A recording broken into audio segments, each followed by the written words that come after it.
Salut à tous, bienvenue sur Tag, maintenant devenu Toys and Geek.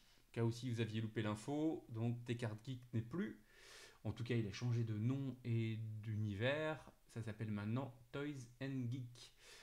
Aujourd'hui, vidéo déballage Gunpla avec ce modèle GM3 Beammaster de Bandai qui fait partie, comme le Magnum, le Gundam Age Magnum qu'on a déballé dernièrement, qui fait partie de la même série Gundam Build Diver, la nouvelle série qui est en route en ce moment au Japon sur Sunrise.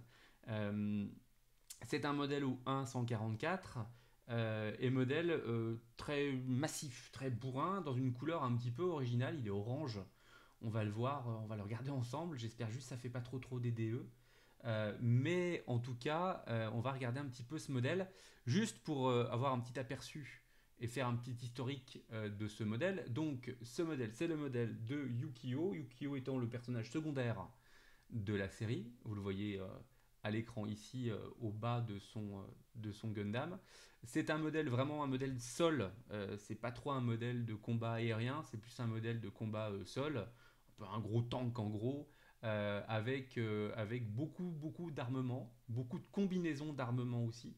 On retrouve sur les épaules des lanceurs de missiles, on retrouve un gros gun qui est compatible avec tous les équipements qui sont basés sur les flancs du Gundam. Et comme vous pouvez le constater aussi, c'est vraiment un modèle où les jambes ont été énormément renforcées. Euh, Autant les bras sont fluets, si on fait une analogie avec une anatomie humaine, autant les jambes sont vraiment ultra massives et costauds. Voilà, donc voilà un petit peu l'anatomie du personnage, voilà un petit peu l'esprit du Gundam et de ce Gunpla. On le voit dès le début dans la série Gundam Build Diver, où il se prend une tollée monumentale en 4 secondes. Mais c'est vraiment un joli Gunpla, donc on va le faire ensemble. On va voir un peu ce que ça donne. On va déjà faire, si vous voulez bien, un petit tour de la boîte. Donc ici, la boîte vue de dessus. On se fait un petit tour comme d'habitude de la boîte sur les côtés. Donc, toc. On va essayer de pas.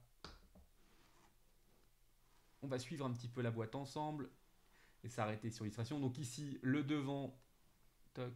Allez, fais le point. Voilà, le devant et l'arrière du Gundam avec les petites particularités. Donc on nous répète que c'est le choix de Yukio. Donc, alors, comme dans la série Gundam Build Diver, ce sont vraiment des combats de Gunpla et non pas des combats de Gundam. C'est-à-dire que les gens évoluent dans un univers virtuel où ils emmènent leur Gunpla avec eux. Donc on attache vraiment le côté jouet, le côté euh, autant le côté scénario mobile suite est un petit peu mis de côté. Là, c'est vraiment le côté montage, etc. Voilà. Donc c'est un modèle aussi qui est bien issu tous les modèles sniper qu'on a pu voir dans les années précédentes et qui reprend le modèle GM3 aussi qui était présent dans la série Mobile Suit Gundam ZZ. Voilà, pour quelques rappels historiques. Voilà l'illustration principale qui est super jolie, je dois dire. Voilà, toc. Et ici, donc, toutes les combinaisons possibles. Donc, ici, on nous rappelle les autres modèles de la série. Donc, on a déjà fait celui-ci. Bientôt, j'aurai le plaisir de vous faire le grimoire. Je l'ai déjà fait dans la série traditionnelle, dans la série Reconquista. Là, je le ferai dans le diver. C'est plutôt cool. J'adore le grimoire. C'est un très beau modèle. Donc, ici, on voit les différentes poses et les combinaisons au niveau des armes. On voit vraiment la pose massive au niveau des jambes. Là, on a une pose en aérien. Bon, à voir, on verra ce que ça donne un petit peu. Et puis ici, on voit le modèle hop, avec donc tout ce qui est missile pod, beam saber, etc. Vous voyez, le beam rifle, il y a vraiment une flopée d'armes avec le modèle, c'est assez impressionnant. Hop, ici, de nouveau l'illustration. Voilà pour la partie boîte. On va passer sur le déballage de la boîte en elle-même. Hop, on ouvre. Toc. Donc, on va y aller dans l'ordre comme d'habitude. Donc ici, premier sachet. Alors il y a 13 grappes exactement dans cette boîte. C'est pas mal. C'est encore un beau modèle. Le Edge Gundam était déjà important en termes de pièces et de grappes. mais c'est pas mal. Voilà. Donc ici, les 2 pièces pour les Beam Saber. Ici, les stickers, pas beaucoup. Bien, ça m'arrange, bravo Bandai, merci. Ici, la partie bouclier et je pense que ce sont les semelles des bottes du Gunpla. Donc le bouclier, j'avais peur qu'il n'y soit pas parce qu'il n'était pas présent sur les photos et en fait si il y est, donc c'est plutôt très cool. Voilà. Donc ça c'est toutes les pièces orange. Alors l'orange est plutôt joli, ça va. Hein. J'avais un petit peu peur de cet orange, que ça soit trop fluo, mais c'est pas mal du tout. Voilà, si je me mets un petit peu ici. Tac, vous voyez un petit peu. Voilà. Donc voilà la premier sachet. Je vais vous faire une série de photos dans tous les cas. Deuxième sachet, un petit peu plus petit et réduit, celui-ci. Avec ici, donc,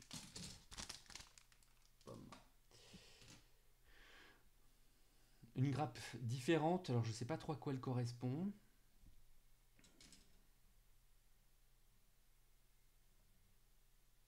Et ici, la grappe C2. On va se rapprocher un petit peu.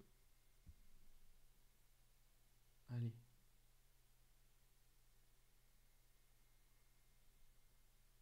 Ah, ça n'a pas l'air de vouloir faire le zoom. Bon.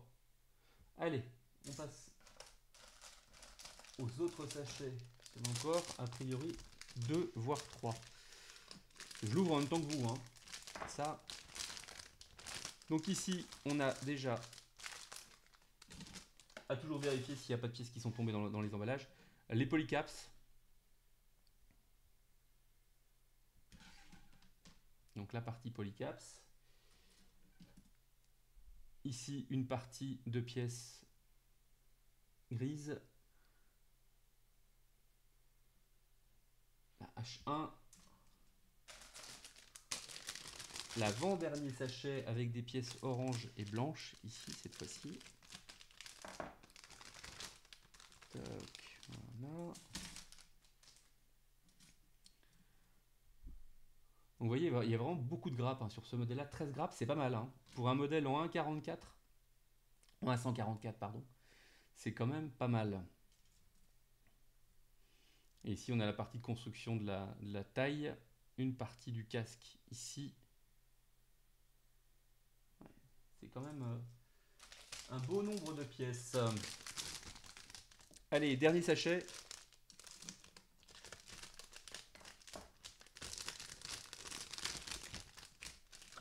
Si je m'y prends comme un manche pour couper, ça ne veut pas aller. Voilà.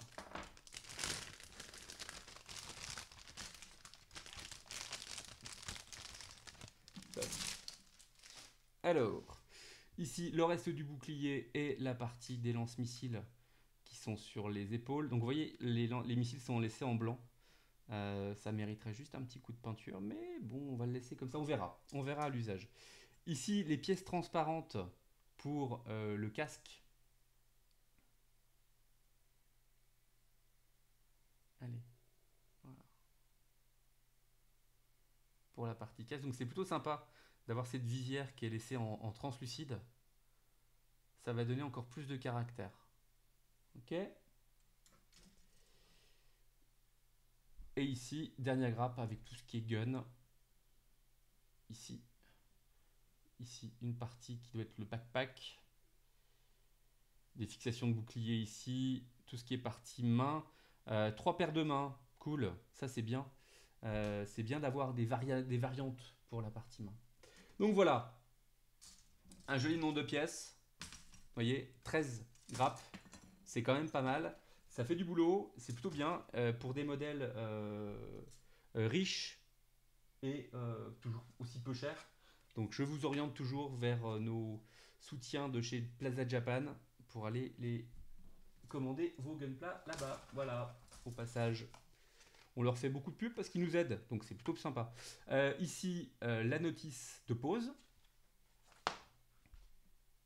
Donc toujours une partie noir et blanc, une partie couleur. Je vais vous faire quelques photos aussi. Rien de particulier dans cette notice. Il y a peut-être des éléments de custom, j'en ai pas l'impression. Le color guide, donc pour les gens qui veulent, voudront le peindre. Et puis quelques éléments de montage. Ça, c'est mes grappes qui sont en train de tomber dans la boîte. Pour le montage de la tête, etc. etc. Voilà, il y a toujours aujourd'hui un plan de ce qui s'appelle le Customize Plan pour essayer justement de donner un peu plus de caractéristiques à son gunpla. Bon, allez, c'est parti, on y va pour le montage. Merci d'avoir suivi sur Tag Toys and Geek. À bientôt. Salut.